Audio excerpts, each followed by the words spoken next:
Yo, Sammy, Yes. let me ask you a question. Go for it. Would you be affectionate with your wife in front of your family? Yes. Also. I'll tell you guys. Go on. Would you be affectionate in front of your wife? Would I be affectionate? Affectionate to your wife in front of your family? It's different levels, right? So, what's affection to you, firstly? For example, what's the like- first thing that pops to you? When I say, would you be affectionate to your wife, what's the first thing that pops to your mind? It could be anything from like holding hands to like, Okay. yeah. What else? Cuddles. Cuddles. What else? Holding hands, cuddles, Yeah, hugging. hugging, Kiss on the forehead. kiss on the forehead. You know, this is interesting. Shall I tell you why? Yeah. Because affection, in other words, love, Yeah. is shown in many different ways. It's communicated in many different ways. There's actually 5 languages of love. Yep. Have you heard this before? Yeah. There's 5 languages. There's words of affirmation, there's giving gifts, there's quality service, there's acts of service, quality time. And the 5th one is physical touch. Yep. It's interesting though, because when I said to you, define affection, you defined it all as physical touch. As holding hands, cuddling, kissing the forehead, and so on and so forth. So that indicates to me, I don't know, because again, I haven't done a proper test on you, but that would indicate to me that your primary love language is touch. Do you think that's true? I'm ticklish, isn't it? So That's what I was thinking, because you're a ticklish guy. I don't know why. I don't know. But if a person says that to me, Yeah. that I understand straight away from him. Okay, physical touch is his language, right? Like if I ask another person, what's affection? They might say, to say sweet words to me, Yeah. to say I love you, to compliment me. That's all now. What?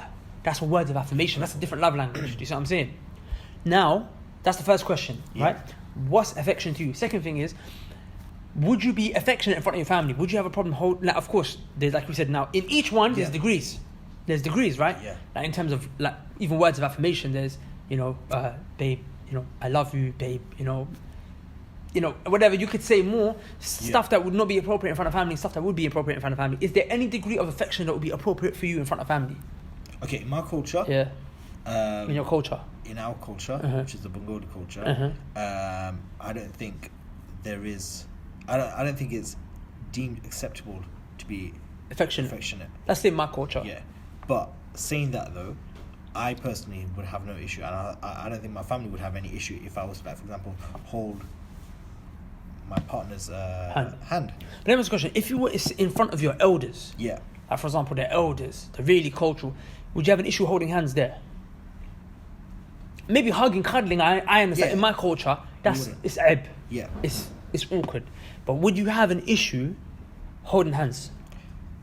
Personally, I wouldn't have an issue, but out of respect for them, because they might deem it inappropriate, even though there's nothing inappropriate going on, because they might deem it that way. Yeah. To prevent that from happening. Yeah. Like we discussed. So you would avoid it. Yeah, avoid it. Yo, Ak, what about Somali culture? What about it? And Somali, is it strange? Is it strange? Now, for example, say affection, to show your wife affection by holding her hand. Is it awkward? Is it seen as aib to do that in front of like the elders, in front of the family? I'm not saying hugging, cuddling. I'm saying holding hands, for example. Maybe not this generation, but it's still a conversation of what's romantic. So you say it seems a bit strange. For example, if a man was to just basically grab, like for example, no homo thing, but if a man just grabbed his wife's hand like this, he's just sitting on the couch, he's holding her hand like this. Yeah, it's more because you can understand that if you're to ask Say that again? if you're to ask your parents, it's like you don't have them conversations like, how did your mum meet? You don't have those kind of conversations. Nah, it's like, what's your business? Why are you doing those? No, the reason I'm asking is because I got an email in the CS session. I got an email in the CS session. Basically, there's a sister. Yeah. Personally, like I think she's. I mean, it's interesting because you said the Somali culture is similar, right? But I think she's either Bengali or Pakistani or Indian. The way she wrote, and I explain why in a second. But basically, she's saying that obviously she's just been recently married. She's only been married for like 6 months to her husband, and he used to be affectionate with her. Yeah. Okay, he used to be affectionate with her. But recently he spoke to one of his brethren, one of his boys, and he said that in front of his boy, so not the sister's husband, but the sister's husband's friend, said that in front of my mum, I don't even sit next to my wife. I don't even sit next to my wife. Do you see what I'm saying?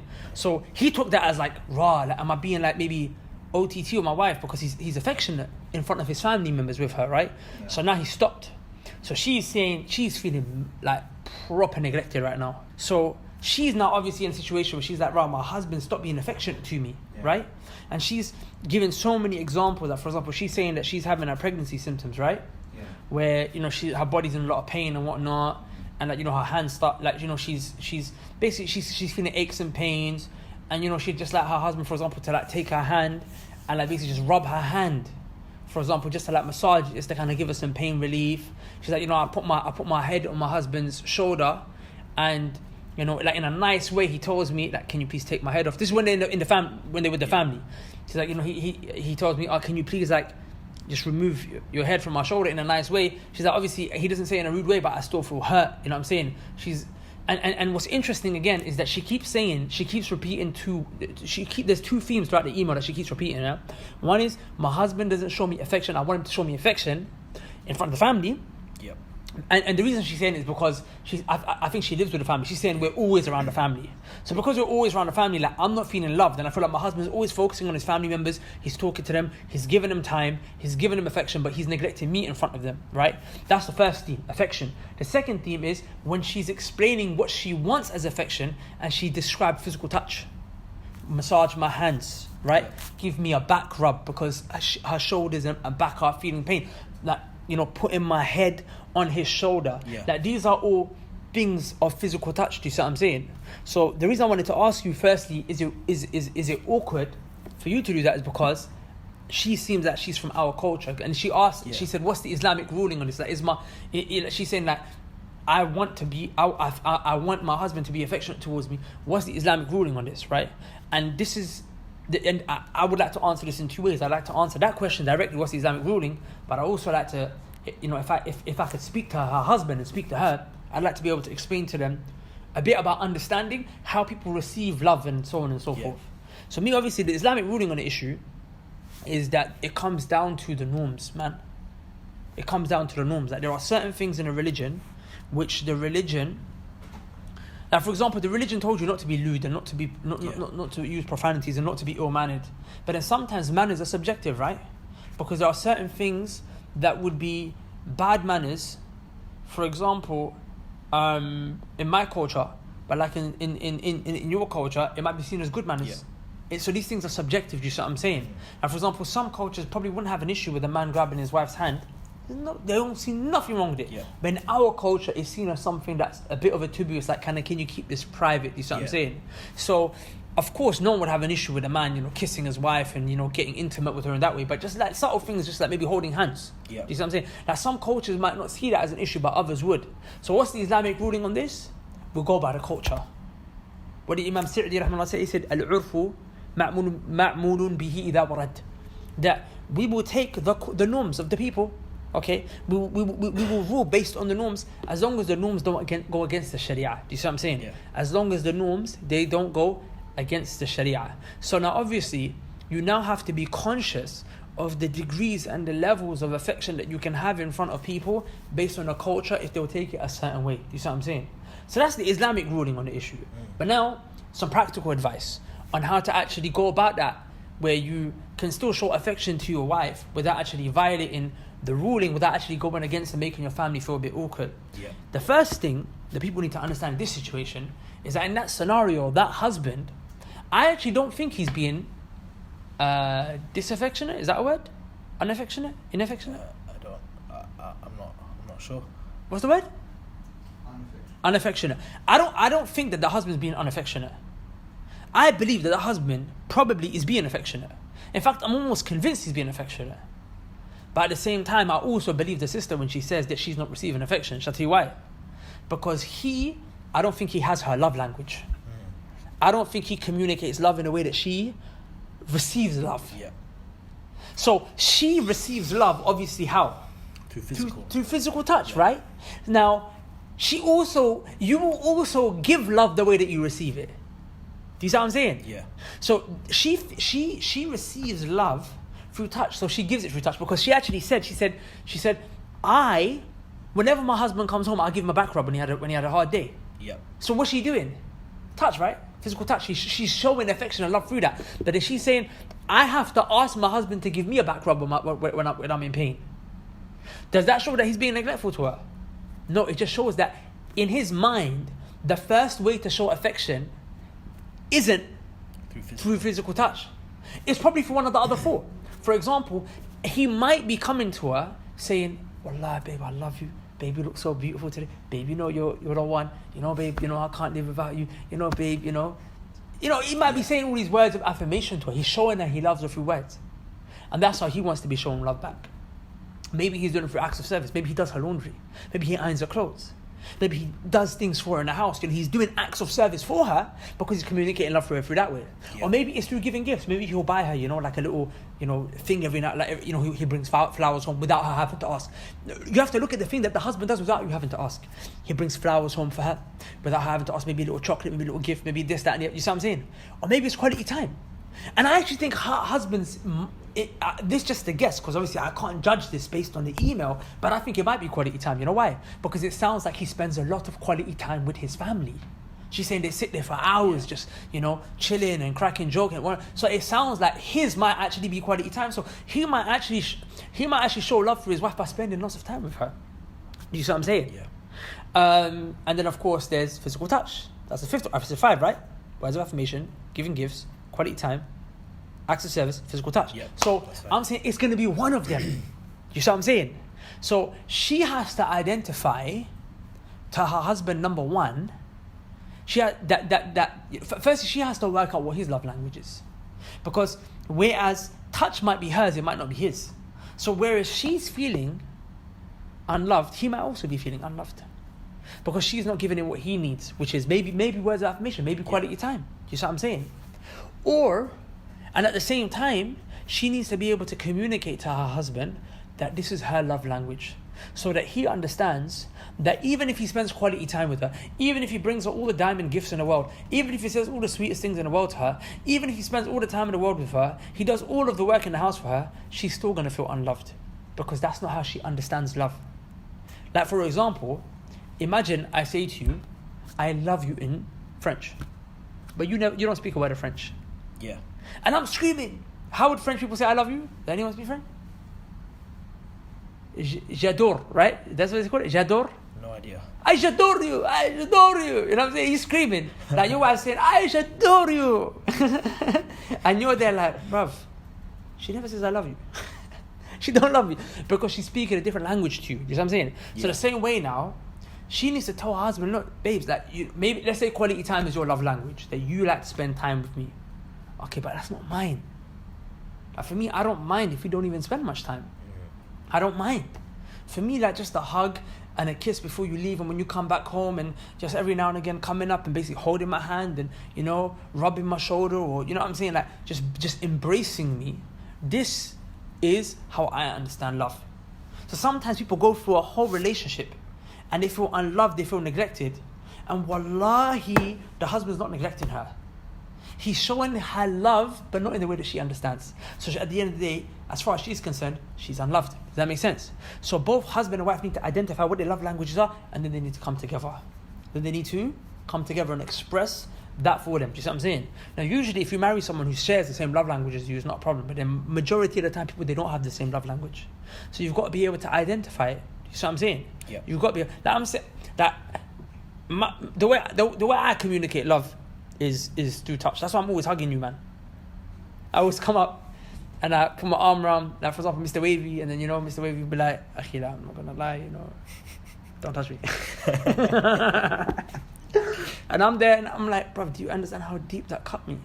Like, because this is how I show and I feel love. Yeah. So if you don't ever come up and show a brother some love, like I'm gonna think, man don't love me, is what I'm saying.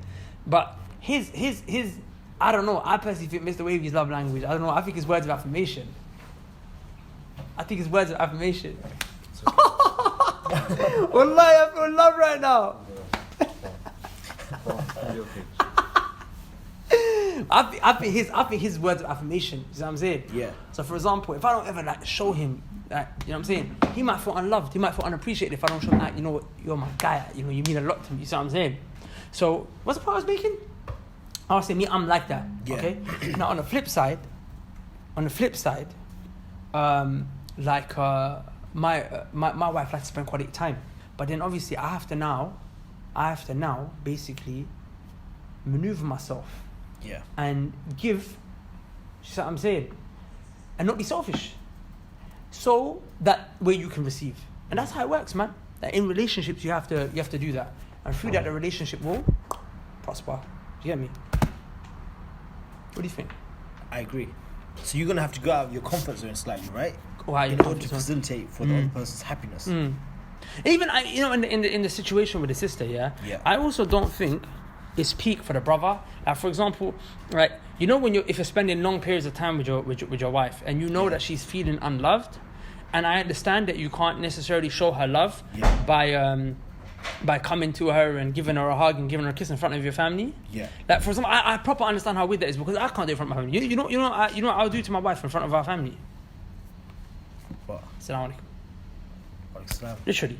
And the most affectionate I can be with my wife in front of our family is this. I tap her head.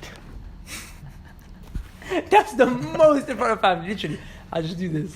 Like you just like pet a toy or something. Just a toy. if I said you pet a cat, you know what I'm saying? Yeah. Hey, Assalamu alaikum, you okay? Literally, it's literally that. Or a handshake. So I understand it's awkward, right? But at the same time now, I know that same way, for example, look, my wife doesn't care if I don't hold her hand and whatnot, because that's not her love language. Her love language is quality time. So you know what she wants when I'm sitting with family? She wants me, when I'm chatting to family and I'm talking to everyone, she wants me to be able to look at her and say, so darling, what do you think? And in the middle of the family, give her quality time. Yep. So there's my mom, there's my sister, my auntie, and I look at her and I'm saying, yeah, what are you saying? Babe, how do you feel about this? Yeah. Yeah, hearing your point. But if I'm in a family conversation and I'm talking to everyone, no, I have to, and I'm not giving her time in the family, like she might feel neglected. Yeah. And that's reasonable, because that's how she understands love. You see what I'm saying? So the brother has to find a way to be able to cater for her affectionate needs in front of the family. Like for example, I personally don't think every now and again, you know what I'm saying, when everyone's looking away, when everyone's just looking away, just look at her and maybe just be like, put your hand on her, thigh or something, be like, love you, babe. You know what I'm saying? When everyone steps out, literally, when everyone steps out for a second, just give her a quick hug. You know, when you're with your family, just be conscious. You know what I'm saying? Every now and again, like maybe every few minutes, maybe every hour, just when everyone's in the living room and they're chilling, just be like, 1 second, just say her name. Babe, can you come to the kitchen for a second? Just give her a hug and a kiss on the forehead. At intervals, so she's feeling that affection. You see what I'm saying? It doesn't necessarily have to be in the family. You see what I'm saying? And it has to be a lot more, engage with his, physical embrace and hugging her and giving her massages and anything that involves touch. Like, you know what I'm saying? Just wherever. You see what I'm saying? Like even me, like you probably notice, I'm always doing this. Yep. Like people, when they think of physical touch, of course, the greatest way of physical touch is through intimacy. But people straight away jump to that. We don't mean that. Yeah. Like you will see it like 100 times. I'll just come up to you, man, like this. 100 times I'll just come up like this. 100 I'm like this. I'm like, you know what I'm saying? All day I'm just coming up. All day I'm just doing it. To the point it might get annoying to you, because that's just how we express. Yeah. We express the love. You see what I'm saying? Yeah. Also, the last thing I would mention to the brother in his situation, we're talking about him like he's here, is that even though I think his love language is quality time, what I think he's doing? He's confusing the quality, like he's basically killing two birds with one stone. He's spending quality time with his wife and his family at the same time. Personally, this is my hunch. My hunch is that he just likes to spend time. Yeah. He's a man, which I'll never understand, because I'm not a man who spends quality. Do you like quality time? Is that your? It is. Slightly, no. You don't like to spend time with quality time, like a good. Yeah, of course it's quality time. I enjoy it. Yeah, quality time, bro. You do? Yeah, I enjoy it. Like, you enjoy quality time with family, with friends. Like sometimes we're just there chilling. We're not necessarily achieving anything out of it. But we're just there. But not everyone likes to chill. But quality time is like, how was your day? Yeah, I like doing that. Okay, because my nature is to not even ever ask that question. Oh, wow. I have to train myself. How's your day? My default is alien to me. You see what I'm saying? But for me, it's like, give me a hug, bro. In this day and age, though, you have to keep the hugging thing to a minimum because of this whole like gay thing on the rise. But not that some guys might get the wrong idea. So you know, when I'm around straight brothers like yourself, alhamdulillah, I have no problem giving man a hug. But on the, seeing brothers on the road just hug, you don't know. This brother might think, yeah, he might think, wow, he shook my hand. But basically, the brother, I think he has to definitely. I think he has to give his family time, man. He has to give his wife time. I think if the wife just explains it to him, just shows him, babe, this is my issue, they'll sort it out. Plus, what I'll do is, inshallah, I'm going to link a book to the people. I'm going to post it up, inshallah ta'ala. I'm going to send her the email. It's by the guy, what's his name? Gary? Graham? What's the guy's name? Gray. Huh? John Gray. John Gray. Are you looking at him now? No, I've read it. The book's called... Oh, you read it? Yeah. Yeah, 5 Love Languages by John Gray. Oh, no, I'm talking about the other book. I'm talking about Men Are From... Oh, Men Are From Mars, Women Are From Venus. No. It's Graham or something. There's a book called 5 Love Languages. The 5 Love Languages, yeah? That book, I recommend you read that book. That's from Gary Chapman. Gary Chapman, that's it. Read that book. Read that book, inshallah ta'ala, because he explains it nicely. He gives a test at the end. Yeah. And 100%, I think your physical touch. But that's going to be mad for you because you tickle every time someone touches you. Yeah, it's a bit weird, isn't it? Brothers and sisters, I need your attention for just 1 minute. Our brothers around the world, they need help. Some of them, if they don't get food and water to drink, they are going to die. And then there's others, like those who are back home, who live on the same streets as us. And if they don't get help in terms of spiritual help, they might lose their faith. Now, both those whose lives are in danger and whose faith are in danger, they both need to be helped. But I want to explain to you the repercussions of not helping both of them. You see, if you don't help those who are suffering when it comes to starvation, at least when they die, they will die Muslims. And all that they will leave, or all that they will lose at the end, is their life of this world. But if you don't help those brothers and sisters who are struggling in terms of their faith, if they die, then they might actually lose their afterlife and potentially be entered into the hellfire for a period of time, if not eternity. For that reason, it's important that we don't neglect these brothers. For that reason, we started up a project called Umrah with the Mandem, where we take brothers and sisters from around the world, specifically the UK, specifically London, and we take them with us. And we set up a program that facilitates for them to change. We also provide them support for when they return. And we always select a handful of brothers who can't afford it themselves. And this time, we have taken on board more people without paying anything than we ever have before. And we are in urgent need of their costs being covered. So if you would like to help facilitate towards someone's life changing, then please go to the link below, inshallah ta'ala, and donate generously. Remember, if they change their life, then you're actually helping them, inshallah ta'ala, be a part of saving their afterlife. And in terms of reward, then any good that they do from this point onwards, if they change because of your donation and you're sincere, then you're going to get all that reward as well. So on the Day of Judgment, you get this mountain of good deeds, prayers, charity, fasts, all this stuff that you've never done. But why did it come your way? Because you facilitated with Allah's permission for someone to make change. And then when he changed, he or she did all of these things. And now that reward is all on your scales on a Day of Judgment. So please, brothers and sisters, be as generous as you can. Go to the link below, donate like crazy. Barakallahu feek. Assalamu alaikum wa rahmatullahi wa barakatuhu.